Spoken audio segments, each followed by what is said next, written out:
If you want to make this easy, hot and scrumptious baklava, stay with me till the end of the video and do not miss the tips that I will be sharing with you all. So let's get started. Take 200 grams of butter in a pan, melt the butter and make sure you don't burn it. Now here comes tip number 1. Collect the white foam from the melted butter and don't use it. Why? Because they burn in the oven and create brown spots over the baklava. Your melted butter should look something like this. In another pan, add 3 cups of sugar and 4 cups of water.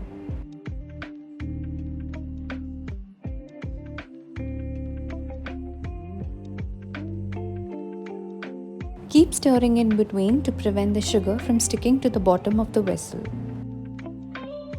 Once the sugar has dissolved completely, squeeze in half a lime.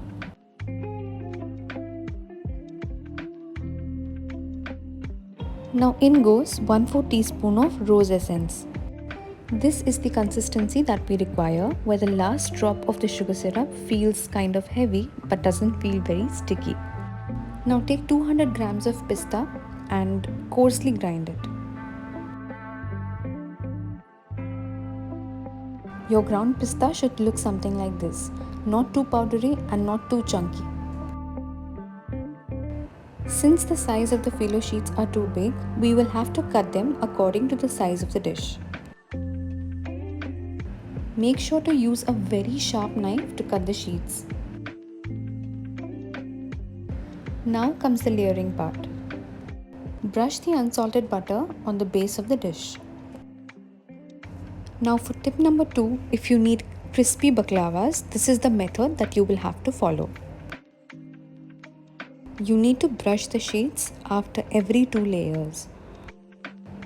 For example, brush the base of the dish with butter, add 2 sheets, apply butter on the second sheet, add 2 more sheets, apply butter on the fourth sheet, then add 2 more sheets again and continue doing this till you've reached the 20th sheet.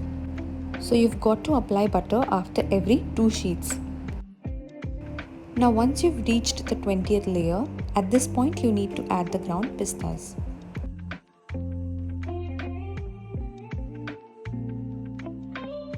Sprinkle some melted butter over the pistas to help the next sheet stick to it properly.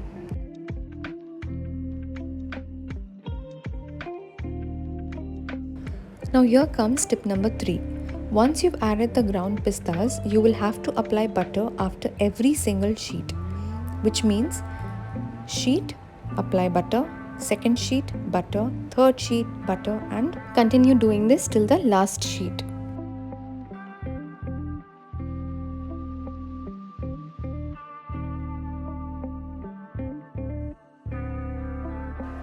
Now use a sharp knife and cut the sheets diagonally with one move so that the layers don't stick to each other.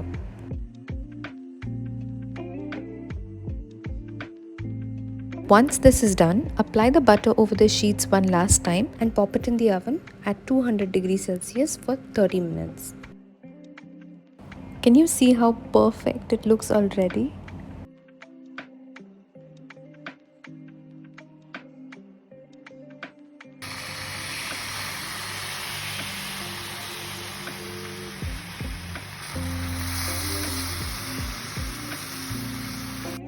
Tip number 4 and the last tip is that the sugar syrup should be warm while pouring it over the baklava. When I say warm, I don't mean by lukewarm, it should be slightly warmer than that. Lastly, you can garnish the baklava with some ground pistachios and some rose petals just to make it look nicer. And your baklava is ready.